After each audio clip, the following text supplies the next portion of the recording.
Good afternoon. My name is Chuck Mike. I'm an associate professor in the Department of Theater and Dance here at the University of Richmond. And I take this opportunity to welcome all of you here this afternoon to the Modeling Center. Those of you who haven't been in the Jepson Theater before, welcome here again. And because I am a theater person, I have to make this announcement because it goes in front of every show we have. Please silence all cell phones, pagers, and small children if you have them with you.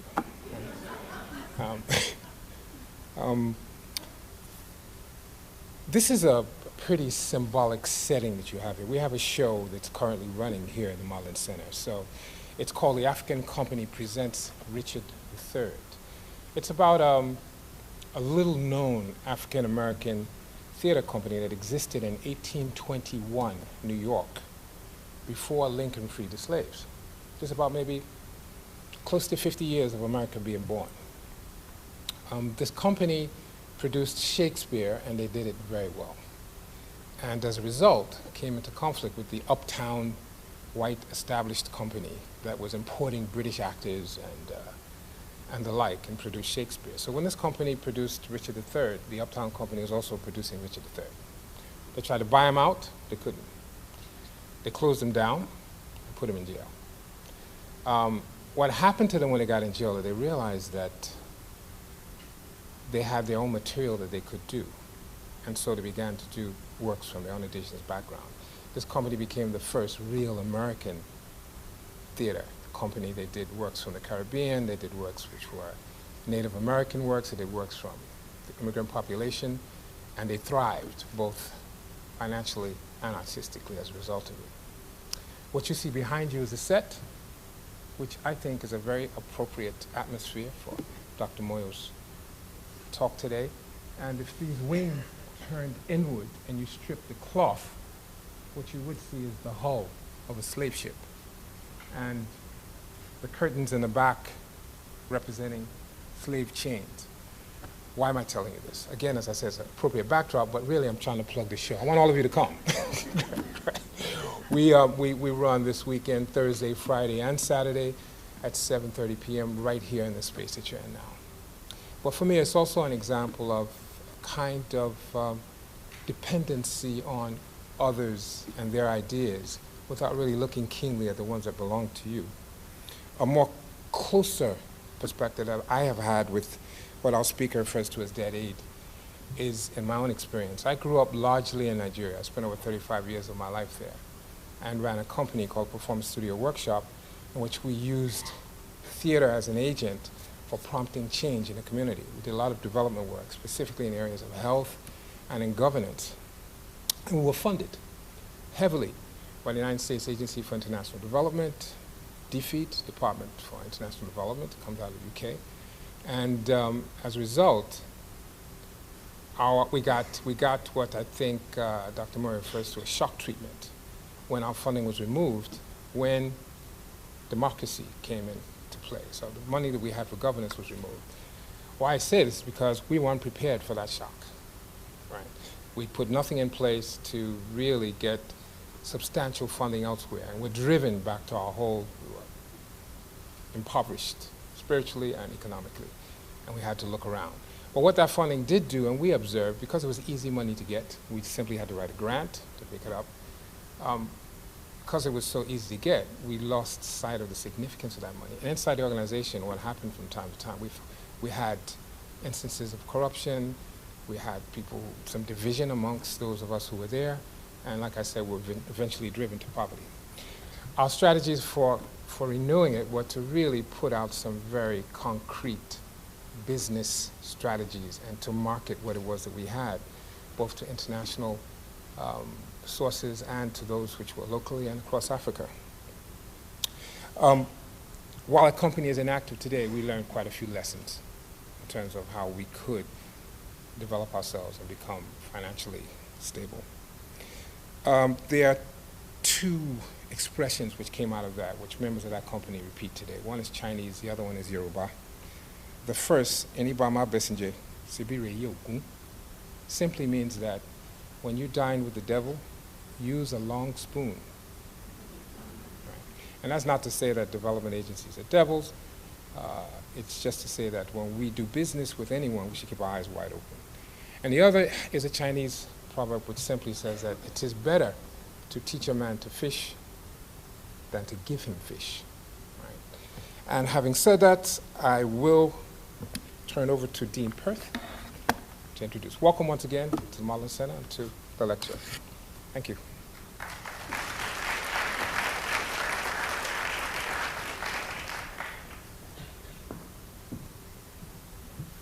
I'm Sandra Peart, the Dean of the Jepson School of Leadership Studies, and I want to begin by thanking the Department of Theater and Dance and Chuck Mike for so graciously sharing their stage with us today.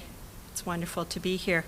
I'd like to thank as well the Richmond Alumni Chapter, the Robbins School of Business and International Education at the university for co-sponsoring this event today. And now it's my pleasure to introduce Dambisa Moyo. Born and educated in Zambia, Dambisa Moyo brings to her subject a very rare combination of academic expertise and real-world experience. Her training in economics took her from the World Bank to Harvard and on to Oxford, where she received her PhD. She also worked for 8 years at Goldman Sachs. The author of Dead Aid, Why Aid is Not Working and How There is a Better Way for Africa, was named one of Time's most Dambisa Moyo was named one of Time's most influential people for 2009. The book has been extremely controversial, having received much praise as well as some resistance. Dead Aid was reviewed by the New York Times, The Economist, and all sorts of other academic places. This fall, Dambisa was named to Oprah Winfrey's Power List of 20 Remarkable Visionaries. Dambisa Moyo unflinchingly confronts what she sees as one of the greatest myths of our time. During the past 50 years, more than $1 trillion in development-related aid has been transferred from rich countries to Africa. Not only has this aid not improved the quality of life for many Africans, but it has also sometimes harmed more than it has helped. Moyo has taken a bold stance in the face of this apparent failure to argue that foreign aid should be replaced with innovative ways to finance development, including trade with China, developing financial markets, and in particular microfinance. In so doing, Dambisa Moyo has confronted some of the leading economists of our time, such as Jeffrey Sachs, as well as today's celebrity culture of philanthropy, including Bono and Bob Geldof. Scheduled for publication in 2010, Dambisa's newest book is titled How the West Was Lost. It examines the policy errors made in the U.S. and other Western economies that culminated in the 2008 financial crisis. Please join me as we welcome Dambisa Moyo to the Jepson School Leadership Forum.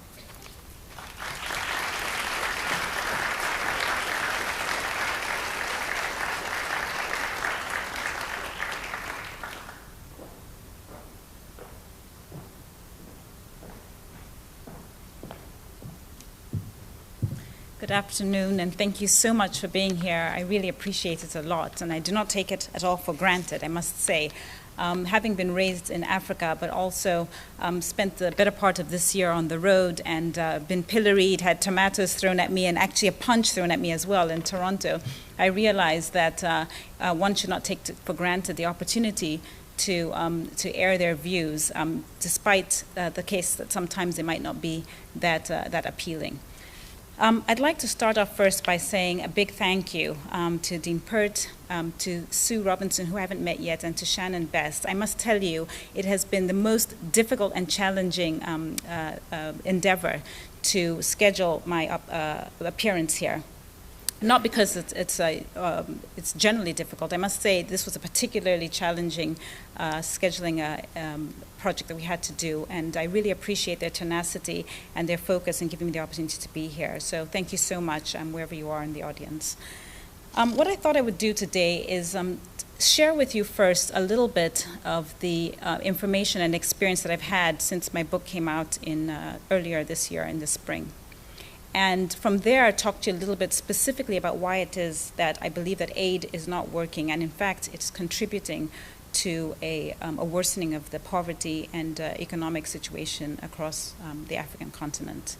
And then finally, I'll leave you with some good news, which is that there are alternative ways of financing economic development, and there is a better way to help Africa to become an equal partner on the global stage. I want to start off by telling you that I never thought I would actually be quoting your former President George W. Bush, but he has a brilliant saying, I think it is him who made this statement, that we should all be careful of the soft bigotry of low expectations. And I'm afraid to say that where Africa is concerned, we as a global community have approached the situation in Africa with that of low expectations. Low expectations of what Africans can do, but low expectations also about the African continent in general. I will come back to this theme later, but the fact of the matter is we know that there is not a single country on earth today, anywhere, in North America, South America, Asia, Europe, anywhere on earth that has achieved long-term economic growth and has meaningfully reduced poverty by relying on aid. And yet, we continue to push an agenda of aid onto the African continent. I might add also that we also know how to create growth and to reduce poverty. Let me remind you that we happen to live in an amazing time where we've just witnessed China move 300 million people out of poverty over 30 years. 300 million people. And we also know that it's got nothing to do with aid. India today has 450 million people living in the middle class. It has the biggest middle class in the world. There are more people living in the middle class in India than there are all over Europe. Again, we know that India has not achieved that by relying on aid to the extent to which African countries rely on aid today. And yet we continue to push an agenda of aid onto the African continent. Throughout the discussion today, I want to remind you also that there are more poor people in China than there are in Africa. There are more poor people in India than there are in Africa. And yet look at the way we portray Africa and Africans. In the book, I call it the Four Horsemen of Africa's Apocalypse. The focus is on war, disease, corruption, and poverty. And yet, there are many places around the world where that combination of things also exist. And we also know that portraying a continent of 1 billion people in that manner is not helping our young people to have confidence in themselves to become partners on the global stage with the rest of their peers. Nor is that type of a portrayal a good thing to attract investment, which we so desperately need across the continent. Nobody wants to invest in a place which is viewed as disease-ridden, full of poverty and corruption. And yet that is how Africa is portrayed. You only have to watch your television set, and I'm always amazed when I come to the United States, especially coming into the Christmas period, and just how many charities and organizations are using young African children as a way of raising money for their charities. You rarely see Indian children. You rarely see Chinese children. We don't feel sorry for China. We don't feel sorry for India. But somehow, for the past 40 years, there's been a very successful campaign to view Africans as poor, as desperate, and as unable to help themselves. I want to start off today by telling you in this room that we all agree on a couple of things, on a few things actually. So although I may be portrayed as anti-aid and controversial and somebody else viewed as pro-aid, the fact of the matter, we are on the same team. And in particular, there are 3 things that I believe we all agree on. The first thing we agree on is nobody wants Africa to remain in poverty and dependent on aid forever. I think we all wish for a time when Africa and Africans will be equal partners on the global stage. By the way, I always give people the option. If people feel like they want to see Africa remain in poverty, you're welcome to put your hand up and stop me there. But I think, in general, we would like to see a time when we actually see Africa and Africans contributing to the global stage. I'm reminded of my PhD supervisor, Paul Collier, who always talks about, he was the author of the Bottom Billion not too long ago, but he talks about the fact that Africa is shearing off from the rest of the world. So the rest of the world is going in one direction, achieving major strides in terms of economic development and reduction in poverty, and Africa is shearing off and going in another direction. But I think we all desperately are tired of the story, the negative stories coming out of Africa. We'd love a time when we hear good news. So that's the first thing we agree on. The second point that we agree on, I believe, is that we desperately need African governments to lead the charge for development and poverty reduction in Africa. There is no point in individual Americans caring about Africa if African leaders don't care about Africa. There is no point in the American president or European presidents or Africans like myself, individuals on the ground, caring more about the plight of the African continent than African leaders. We need African governments to be incentivized to do the right thing for the African people. We need them to be motivated to get the train moving in the right direction. I say this having been reminded by in an article that President Kagame of Rwanda wrote in the Financial Times in February this year. He said, "Do not assume that we Africans, or rather that you, care more about our continent than we do." And that is part of the problem. There's this tendency that many people who go to Africa, who are trying to help the developing world, think they care more about our continent. That is not the case. And the fact of the matter, this is not an Africa problem, it is a global problem. We should all be concerned, and we should ensure that African governments are front and center leading the charge. You should not want to hear from me. You should want to hear from African presidents. They are the ones who should be standing here in the line of fire, explaining to us as global citizens what the plan is for Africa going forward. The third point I want to make, I have to say, completely confess here, is actually a stolen point. Earlier this year, I was invited to Norway, which I had never been to before. Norway, for people who don't know, gives about 1% of the country's income to aid. So I was really surprised that the Minister of International Development there said, he invited me to Oslo, which is the capital of Norway. So I'd never been, and I thought, you know what the heck? And they were paying, and I thought this might be a little holiday. So went to Norway and had a most amazing time there. And the Minister of International Development made a statement which actually was completely shocking to me. In fact, he was helping me make my case. He said, although Norway gives about 1% of its income to aid, and they do support the aid agenda, we have to accept as global citizens that aid has contributed to the dysfunctionality of African governments, whether we like it or not. And the sooner we accept that, the better off we'll be. I almost fell off my seat because I was like, oh my gosh, Minister, you're helping me out making my case. The point here is that aid is making our governments in Africa underperform. I will come back to this point, but for now, suffice it to say that on the one hand, we know that there's an issue of corruption. Many African governments today and in the past have stolen money that was earmarked and targeted for helping Africans. But even in the best case scenario, where the government is not stealing the money, we are creating an environment on the African continent where our governments are abdicating their responsibilities of providing us as Africans with public goods. I will come back to this point, but at this moment, just remember that how you live in the United States. President Obama knows that he will live or die in the White House based on American votes. And Americans go into their polling booths every 4 years, and they judge the presidency based on public goods, which include things like education, health care, I know that's a very big hot potato now in the US, infrastructure, and security. How well has your president provided you with those services? In Africa, those goods, education, health care, infrastructure, and security are provided by foreigners.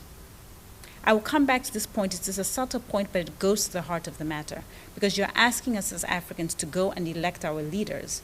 But what is the point of electing these leaders in a democratic process when they actually don't provide us with the goods and services that we need? In fact, on my book tour, I was in Kenya, and somebody put their hand up and said, you know what you're actually saying is that we should spend our time voting for the Gates Foundation versus USAID because they're the ones who are providing us with the goods. It sounds like a joke, but actually it goes to the heart of the matter.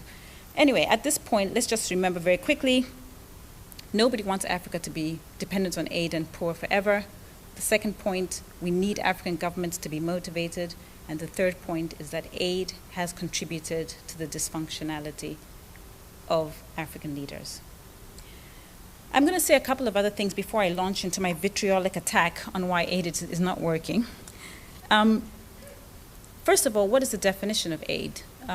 Obviously, there's a lot of money that goes to Africa every year.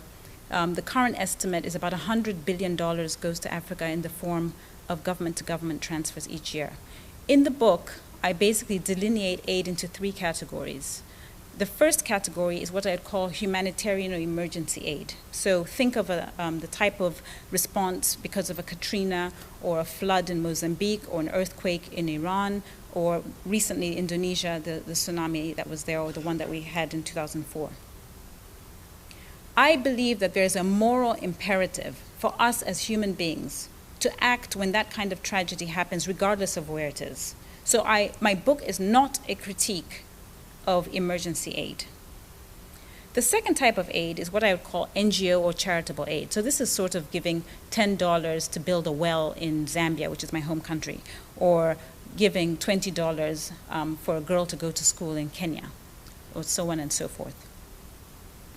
I should tell you that I myself am involved in a number of charities. I sit on the board of an education charity, and I sit on the board of an HIV charity. However, I do not delude myself into thinking that somehow, because I'm helping on a micro level, that somehow we will meaningfully see poverty reduction across the African continent and that this continent will actually start to grow at high enough levels so that people's incomes can improve. The types of interventions that NGOs and charities are involved in are Band-Aid solutions. We in Africa are desperate for ways in which we can overhaul the system so that Africans can actually find ways of creating income and jobs for themselves. I want to remind you here that over 60% of the African population is under the age of 24. I'll just say that again because people sometimes don't quite get that the first time. Over 60% of Africans on the African continent are under the age of 24. There are countries in Africa where over 50% of the population is under the age of 15. We've got a very, very young population desperate to get jobs. I myself, when I go home to Zambia and sometimes park my car at the traffic light, I cannot tell you how many young people, many of them who've gone through high school, sometimes even college, are on the streets selling trinkets, DVDs, T-shirts, ducks, mirrors, I mean, name it, because there are no job opportunities. Our countries are not growing fast enough to make sure that these young people will have jobs. Ladies and gentlemen, this is a formula for disaster because we're going to have more disgruntled young people on the streets, and ultimately, without jobs and without opportunities, we will end up with these cells of terrorism, which we've seen already in places, in failed states like places like Somalia. Very quickly here, a friend of mine, a Somalian friend of mine who has been in exile since 1992, said to me, I was having dinner with her, and she said, people don't seem to understand. In fact, I should say it was the night that the Somalian pirate, the 17-year-old, I don't know if people remember this, the 17-year-old was arrested and brought to the United States. And she said, people don't appreciate that since 1992, anybody who was born in 1992 or later, so a 17-year-old maximum, in Somalia has not spent a single day in school. So you have a massive lost generation of young people who don't have any opportunity. Anyway, I digress. The first type of aid, humanitarian aid. Second type of aid is NGO, charitable aid. Let's be honest about what that type of aid intervention can do. It can send a girl to school, but it cannot make Africa grow fast enough to create jobs for these young people on the streets.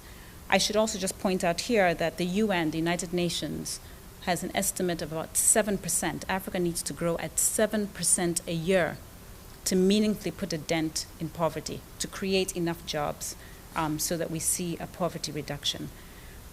This year, Africa is expected to grow at about 1.8%, just to give you a reference. My book is not about humanitarian aid, nor is it about NGO or charitable aid. My book is about the third type of aid, which is the government-to-government aid flows that go to Africa every year. As I said, this number is about $100 billion a year now.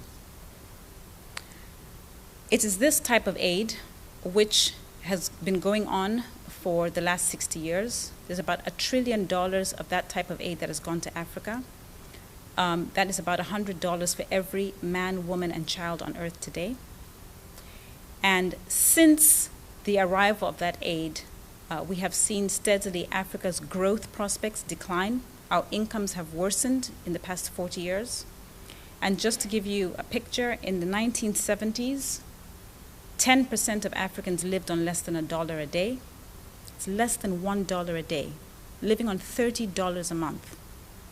Today, over 70% of Africans live on less than $1 a day. Something is clearly not working. And yet, people don't want to have the debate about why it is we have one method of development for the rest of the world, China, India, Brazil, Russia, even South Africa, and a completely different approach to economic development across the African continent. This is the reality. Let me outline for you my top 10 reasons why aid doesn't work. I was told that this is a very good way to outline them because of the David Letterman show. And then I changed my mind, and I thought, if I give them all 10 reasons, nobody's going to go out and buy the book. So I'm going to just give you a little teaser here, and we can talk a little bit about it during the Q&A. The first reason why aid is not working, and by the way, this is a great intention. We want to help. Isn't this a good idea, to give money to actually help? And I should actually say at this point that if I had been a policymaker in the 1950s, I probably would have been a big supporter of aid. We had just come out of the Marshall Plan, post-World War II. The Marshall Plan was $100 billion of money that was sent from the United States to European countries to help in reconstruction of those countries. If I had been there, having seen the results, I probably would have been one of the biggest supporters of aid. Remember, ladies and gentlemen, that the idea of aid transfers at that time was very simple. We're going to give aid, and aid is going to lead to investment, and investment will lead to growth, and with growth, we'll have a reduction in poverty. Very simple. But what we have actually seen 40, 50 years later is that while aid has increased over time, we have seen growth go down, and as I outlined for you earlier, we've seen poverty statistics increase. What is the reason for this? The first point is if you went outside right now into the University of Richmond and polled 100 people and said, why do you think it is that aid is not working in Africa? I would guess that most people would say corruption. I put this as my first reason because I'm not going to spend much time on it. I think a lot of people accept the fact we see the headlines regularly on how monies are stolen across the African continent. Some of my critics have said to me, oh, but that's an old story. Unfortunately, it's not an old story. It continues today. My own former president this year has been embroiled in a scandal, having stolen millions of dollars, which were diverted to Switzerland, of course. Next door to Zambia is Malawi. Their former president, as we speak, is embroiled in a scandal of having stolen about $15 million in a corrupt manner that was earmarked for HIV/AIDS. So the whole notion of corruption is very alive and well. If you don't believe me, every year Transparency International, which is an NGO, ranks the world's all countries by what they call the Corruption Perceptions Index, CPI. Consistently, African countries are at the bottom. Consistently. Highest corruption. A few Asian countries thrown in there as well for good measure, but by and large, we've got that section covered. How is that possible? Well, a lot of the money that's coming in pools at the government level. The money's taken away. Nobody's held accountable. So I'm not going to spend much more time on corruption, but needless to say, the aid flows coming into Africa are contributing, absolutely so, into the corruption that we see across the continent. Things like inflation. the debt burden. These are things that are very well documented by agencies such as the World Bank and the IMF, very clearly documented as part of the artifact, part of an outcome that emerges in an aid-driven society. Dutch disease. Some people in here, some economists might be familiar with this concept. The idea of Dutch disease is very simple. We have small economies. My own country is just 10 million people. Flooding our economy with US dollars means our domestic currency becomes very strong because it's scarcer. And that means nobody wants to buy our goods because it becomes too expensive. It kills off domestic demand for African goods. Nobody wants to buy goods from countries where it's too expensive. People lose their jobs. They're out of work. There's more poverty. And with more poverty, we get more aid money. So there's a vicious cycle that emerges. The fact is also well documented that aid contributes to killing off entrepreneurship. I love having this discussion in the United States because this is the home of entrepreneurship. It's amazing how many ideas and innovations come out of the United States. However, look at Africa. Entrepreneurship, doing business in Africa is an absolute nightmare. Let me give you some examples. Every year, the World Bank publishes a report called Doing Business Around the World. Consistently, African countries are amongst the worst places to do business. It's an absolute nightmare. Whereas in places like Australia, it could take a day or two to get a business license, there are countries in Africa where it can take up to 2 years to get a business license.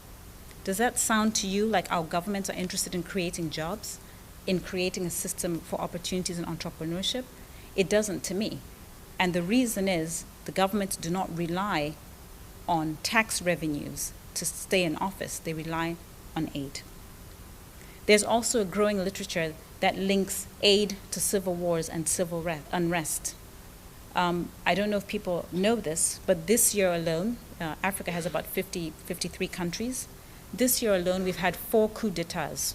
That's 4 overthrows of African governments in this year alone. And my parents remind me that we haven't even got to December yet, so I shouldn't get too comfortable. Also, people should not forget that there's been more civil unrest and civil war in Africa in the 1990s than the rest of the world put together. What's the link to aid? The link to aid is that most of the money in these economies pools at the state level. You don't have a burgeoning private sector where people can go and steal money or create wealth in other ways. So you constantly have factions trying to overthrow the government so that they can sit in power and capture the gold, capture the wealth, which is coming in the form of aid. By the way, there's virtually no penalty for that type of behavior. As we know, there are a number of countries in Africa where the president has been in office for 40 years, 30 years, 20 years, very common. And even places like Zimbabwe, which are criticized in the media in the West constantly, people like President Mugabe has received not only aid money from the United States and Britain over these last 10 years, but you continue to maintain diplomatic relations with the Zimbabwean government. There's an American ambassador who lives in Zimbabwe, as is there a British High Commissioner. So the notion that somehow the world is actually riding to the rescue is absolutely false. In the book, I talk about $300 million, which has gone in aid to Zimbabwe, to the government in the last few years. And that's come from the US government and the British government. It's from their data, it's public information, so you can check it on yourself. If there's one thing, you can ignore everything else I've said, by the way, but I hope that when you leave here, if there's one thing I would hope that you would remember is what I'm about to say now, which is an aid culture disenfranchises Africans. There is a reason, ladies and gentlemen, that you rarely see Africans on the global stage, including our presidents, going around and explaining what is happening on that continent. The fact that we think as a global community that it's okay for celebrities to attend G20 meetings, to attend the IMF and World Bank meetings is laughable. Americans would never tolerate Mick Jagger or Bruce Springsteen talking about the housing crisis while President Obama doesn't say anything. And yet, that is the world you've asked us to live in. We stand in the hot African sun electing our leaders, and yet the world does not care about what African leaders have to say, which is why you never hear from them. You'd much rather hear from the celebrity culture, which I think, unfortunately, although they have a big following, tend to rely on the negative stereotypes of Africa. I actually wouldn't be so critical of them if they used their platform in a positive way. But instead, they continue to perpetuate a very negative image, which a woman in Kenya said to me, how do you expect us to raise young Africans to be great citizens of the world when you're constantly telling us that we're not good enough, we're too poor, we're not smart, and we're not equal partners on the stage of the world? It's a valid point. And just in the same way that psychiatrists or psychologists would tell you that telling a child constantly that they're an underachiever is not a good thing, you've constantly for 40 years told Africans that they are not equal partners on the global stage, that they underperform, they're a drag on society, and you continue to portray our children on television in the worst way. There's a saying in the United States around the Boston Tea Party, which is that there's no taxation with representation. In Africa, we have what I call the reverse Boston Tea Party. We have no representation because there is no taxation. As I said earlier, in the United States, you hold your governments accountable because they know that there's a symbiotic relationship. They have to please the American people because the tax base comes from the American people. In Africa, our governments spend virtually all their time courting and catering to international donors because they can live or die in office because of those donors, not because of what the African people think. As I touched on earlier, things like education and healthcare, infrastructure and security, what we call public goods in economics, are provided in Africa not by our governments, but by the international community. And here I'm going to give you a specific example. My country has 10 million people. 1 in 3 Zambians is HIV positive. By all standards, it's an epidemic, and we should care. And yet, 95% of the infrastructure around providing drugs, around helping Zambians to get on antiretroviral drugs and providing clinics and so on, is done by USAID, which is the US government. And actually, you should be proud of that. But as a Zambian, I'm deeply concerned because the United States government has its own problems. 1 in 10 Americans is out of work. You yourselves as a country are borrowing from China. You have demographic issues, you have healthcare concerns, and you're asking me as a Zambian citizen to basically hitch the whole healthcare system in Zambia onto a country that has a financial crisis of its own. That is not long-term sustainable. And it's that type of issue that my book is really trying to alert us to. Okay, so now having depressed you completely, I'm going to give you a bit more good news, good news. The good news is that there are alternative ways of financing development. As I said earlier, we live in a time when we have so much evidence, over 300 years of evidence on what works, what creates jobs, what creates wealth. I liked President Obama's inauguration speech where he said something to the effect of, we should not forget that the free market system is still the best system at creating wealth, and it's also still the best way of creating freedom. It is clearly not perfect, as we've learned in the past 18 months, but we should not throw the baby out with the bathwater. And unfortunately, where Africa is concerned, we are not applying what we know as global citizens to be the toolkit that can actually meaningfully change things forever. What does this toolkit comprise of? Things like trade, things like foreign direct investment, microfinance, remittances, savings, taxes, the things that you use, your governments use to finance economic development, to finance job creation in the United States, in China, in Europe, are not the tools that you are suggesting that we use. Let's take trade, for example. It's a very well-known fact that Africa each year loses between $300 and $500 billion in export earnings because of subsidies. So the American government has chosen to protect American farmers, and frankly, although as an African it hurts me, I understand that. And I would hope that African governments also fight and work on behalf of the African people, which is why I think it's an absolute waste of time for African leaders to spend their time going to the WTO, having big arguments about the American economy opening its markets to African goods. And instead, we need to spend our time focusing on new regions in the world that actually want African produce, China being one of them.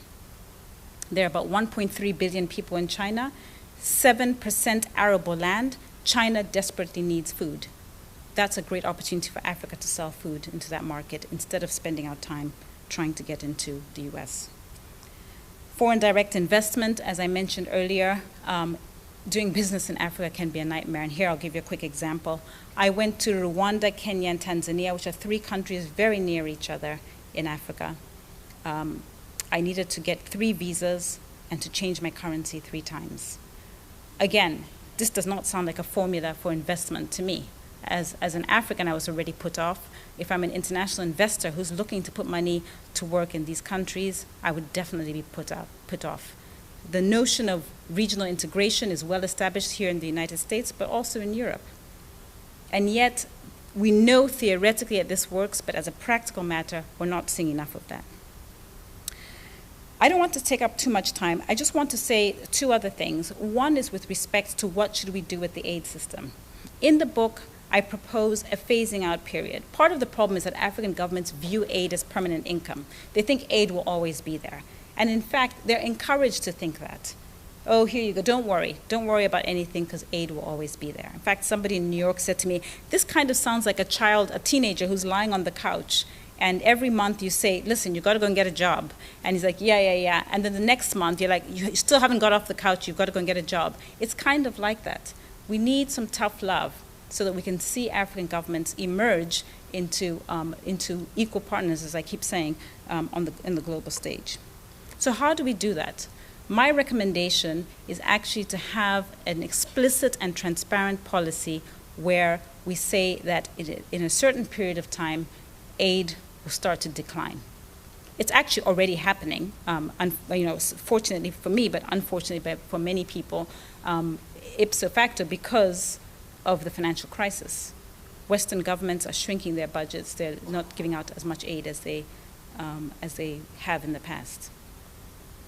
But we also know that to the extent that aid has worked in the past, in the Marshall Plan, or what I call the aid graduates, countries like South Korea or Botswana, it's worked when people have gone with the money, short, sharp, finite term, and then left. So the Marshall Plan, as I said earlier, was 5 years. The problem in Africa is it's an open-ended commitment. Nobody wants to have a discussion about when aid will end in Africa. People are always up in arms, and I get screamed at that I'm killing African babies when I even suggest that we should have a discussion about an exit. Again, I quote President Kagame here. He said the only type of aid that's worth anything to Africans is the type of aid that will make sure that it doesn't exist in the future. Nobody has that discussion. Everybody thinks we should keep giving aid, no discussion about weaning off. I'm going to end here with a quote from a friend of mine, a Nigerian friend of mine, who really discouraged me from writing this book. He said, it's a complete waste of your time. Why are you doing this? Everybody knows that aid doesn't work. You should be asking yourself why it is people keep pushing an aid model onto Africa when we know it doesn't work. And we talked back and forth about George Bush's quote about low expectations of Africans. And then he finally said to me, Africa is to development what Mars is to NASA. He said, every year we spend hundreds of millions of dollars doing research, experiments, analysis into Mars, into Africa. He says, but actually nobody really believes we'll ever live on Mars. And the fundamental problem is that nobody has faith that Africa will ever develop. Ladies and gentlemen, thank you very much for your time, and I'm happy to take your questions now.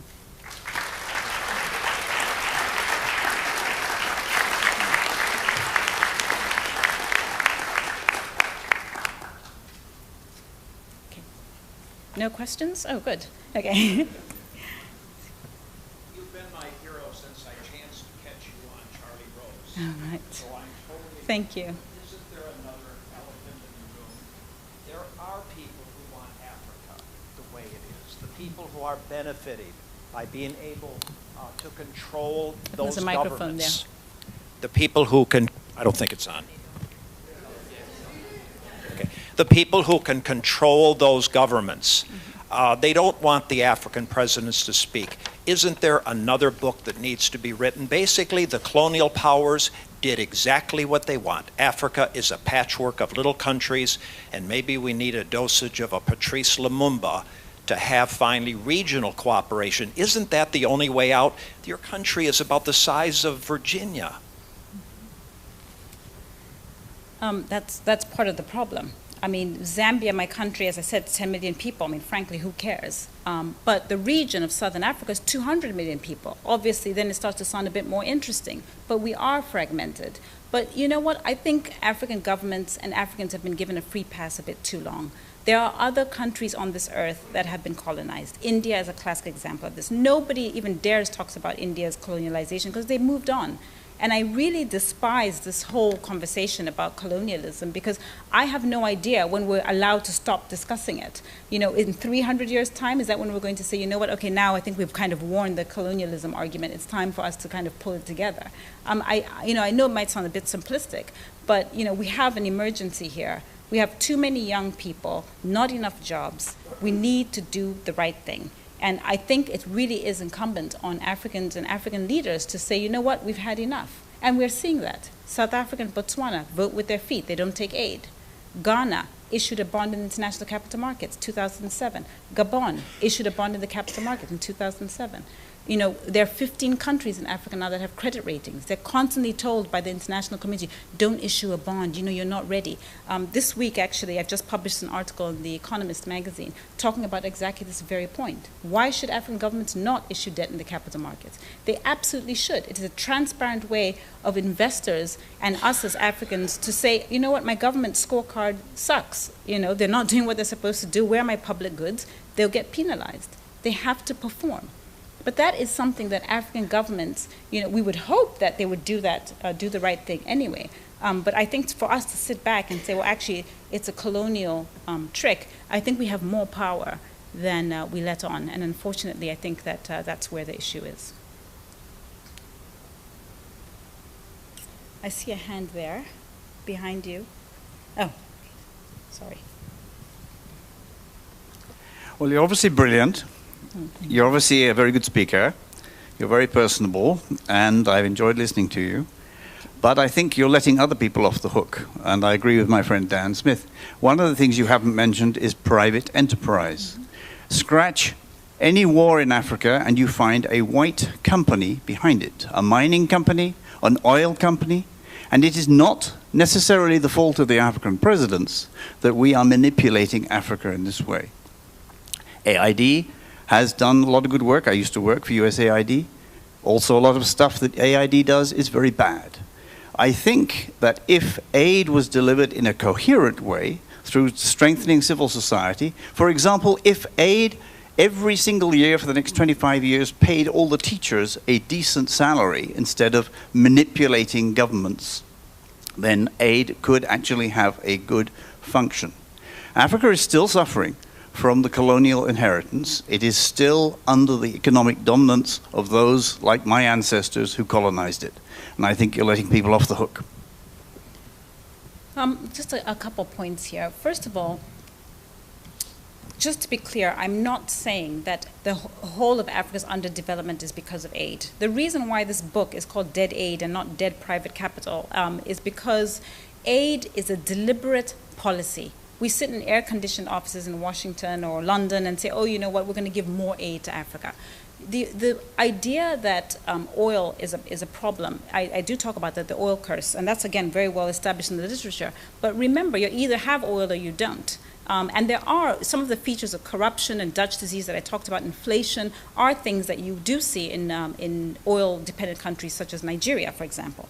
However, as I said, you either have oil or you don't. And you're right that private enterprise does and has distorted markets in Africa. But a cynical answer would be, you know what, at least they're creating jobs. And even in that case, why is it the case that countries like the United States can borrow from a place like China without there being an uproar about neocolonialism? It's because you've got the policy making in place to make sure that the private enterprise is behaving in the right way. The problem in Africa is our policymakers have a lazy muscle.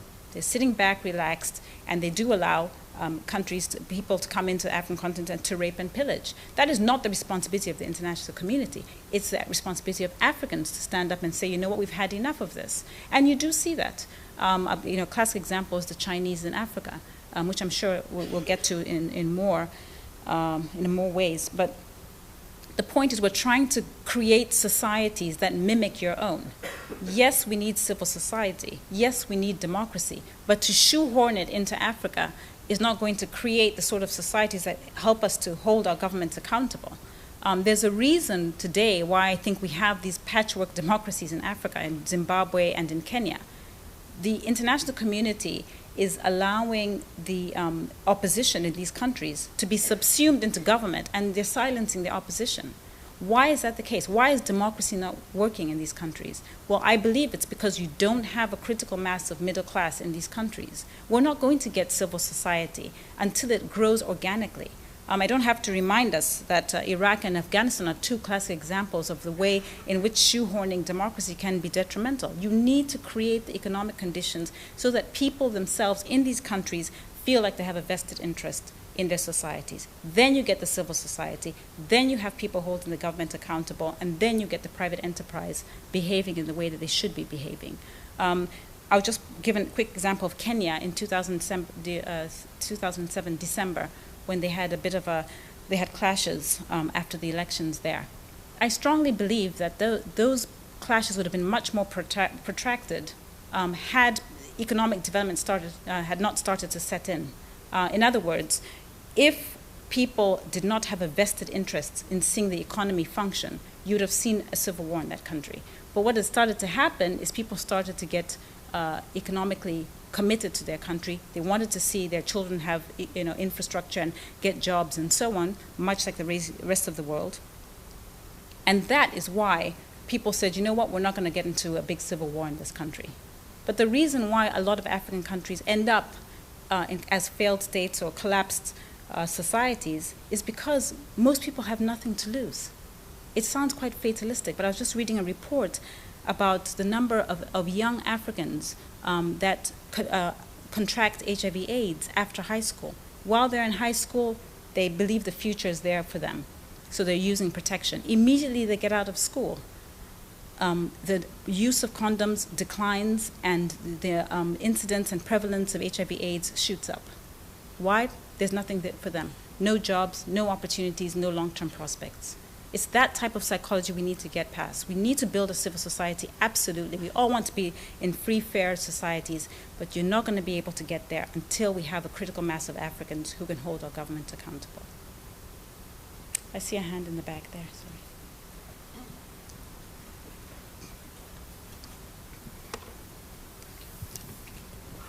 Thanks very much for visiting us here in Richmond. I applaud very much your despite the pain and I'm sure infuriating aspects of colonialism and racism that do have an impact, without question, really applaud your focus on what works and what might help create, sustain wealth in Africa as well as elsewhere. My very, very limited exposure to several trips to Southeast Africa, what seemed to be working, again, superficially as an observer, were microloans. You made a passing reference in your remarks to microloans. Who is administering those or making those available or organizing that effort to make that money available? How can one help that effort? I love microfinance, and I should actually say it has its limitations. I mean, one of the things that's coming out now, which I think is very interesting, is the fact that there are challenges with scaling this. So, can you really get 1 billion Africans all to be on microloans? Probably not. But also, there's a lot of discussion now that it might actually move people from $1 a day to, call it, I don't know, $5, $10 a day, which, yeah, is not bad, but it's not like they're making much more than that. So those type of issues are in the discourse right now. The sort of godfather of microfinance is Muhammad Yunus, who's a Bangladeshi-born economist. And I have to say, I do love the fact that there are a lot of fantastic ideas coming from these poor countries. As I said, Muhammad Yunus, who won the Nobel Prize, Peace Prize for that Grameen Bank and for microfinance, is just one example of that. Hernando de Soto from Peru is an economist in Peru, is also another guy who's coming up with some very innovative ways about thinking about development and property rights. But the idea here is that just around the corner in Washington, D.C., you have a massive institution paying huge salaries in the form of the World Bank and the IMF. But maybe what we should do is just maybe stop and listen to people who live in these societies, because they're coming up with some fantastic ideas in terms of developing new ways of approaching the development question. So your specific question about how can you do it, how is it administered, it's administered in many different ways.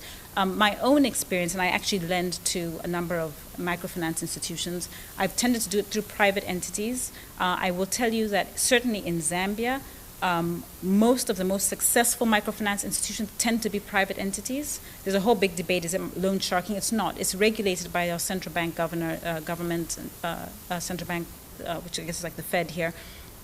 And so there is a real opportunity for people to finance themselves. There's a fantastic organization called Kiva. I don't know if people know this, K-I-V-A. It's an American interface. A married couple in California set it up. I would really urge you, take a minute, Google it, have a look. It's fantastic. The idea is very simple. You get on their interface. For as little as $25, you can lend to anybody in the world. So they have a little bio, I'm a woman in Zambia who wants to start a hair salon, or I'm a man who's rearing goats in Ghana and I need a bit of money. And they might be looking for $500. You can put in 25. Somebody in Japan puts in another 50. Somebody in Denmark puts in 75. But it's all lent money. And they come back to you and tell you what they've done with it, how their business is growing. I mean, this is a real effort to try and get people off their knees, creating income for themselves. I like that because it's a very simple interface. I know now people give these coupons, like $25 coupons to their kids. They're getting their kids involved in development, and the kids can follow young people in these countries that are trying to start businesses and do something with their lives. So that's one of the most direct ways. Obviously, there are bigger institutions such as Grameen, which I mentioned already, BKI. There are quite a number of them around, but those are the ones I would recommend. I see the gentleman over here. Yes, thank you. Thank you for being here today, first of all. It's my pleasure. I'd like to ask about Somalia.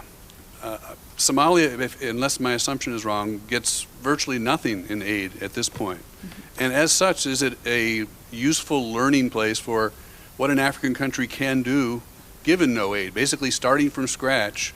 I've heard that there's some signs of hope in Somaliland, the state of Somalia, of perhaps forming some sort of working government there. Not quite to the standard that we're used to in governments, but could you please comment on Somalia and its relation to your thesis? Sure. My disclaimer here is that I'm an economist and not a political scientist, and although the two are so inextricably linked, I hesitate because I think there's a lot of political stuff that's happening in Somalia, which is critical, but at the same time is probably out of my depth. What I can say is that you're right, I am hearing rumblings of some interesting things kind of emerging from the ashes in terms of the private sector. I know a couple of businesses that have been set up there, but they've got a long way to go. I mean, they have no government, and that, unfortunately, is sort of the extreme case of what can happen when things go completely awry. The president, again, I keep coming back to President Kagame of Rwanda, who's actually been very vocal against aid to his country, which is kind of an odd thing because we all know what happened in Rwanda 15 years ago. But I had the opportunity to sit down with him, and he said to me, any country in Africa that relies on aid has not had a genocide. And I kind of thought, gosh, that's pretty extreme. But his point, a much more philosophical point, is that if you build societies where they're completely dependent on international largesse, when that money is gone, your economy, your society can completely collapse, as did Rwanda. Now, there were obviously other factors in there, but I think his point is well taken, and I think Somalia is an example of that. So many people intervened. When the international community said they'd had enough, there was nothing more for them to do there. We've seen, as I said, 17 years of destitution, and it's very hard to crawl back from that. So I believe I'm an eternal optimist. They like to categorize us as either Afro-pessimists or Afro-optimists. I definitely am in the camp of optimism in Africa. I think that, you know, something good can emerge from these places, but it's a hard lesson to learn. And I think that the risk is that many more African countries will have to get to that place before we start to reemerge. And my great hope is that we don't. Oh, sorry. I'm sorry, it's my unfortunate duty to draw this to a close. I'm Bob Schmidt. I'm serving this year as the interim dean of the Robbins School of Business. We help sponsor this forum in conjunction with the Jefferson School of Leadership. And on behalf of both of us, we'd like to thank you for this exciting, exhilarating opportunity in this Jefferson Forum. I'm sure you've made us all think a little bit deeper, a little bit harder. And I'd also like to thank all of you for engaging in this forum. This is the last one of the semester, but there are two things before we leave. Number one, you have an opportunity to buy Dr. Moyo's book, and she will engage in book signing afterwards. And also, there's a little buffet luncheon out in the lobby, so we invite you to engage in that. Thank you so much. Thank you. Really appreciate it. This is wonderful. This is wonderful.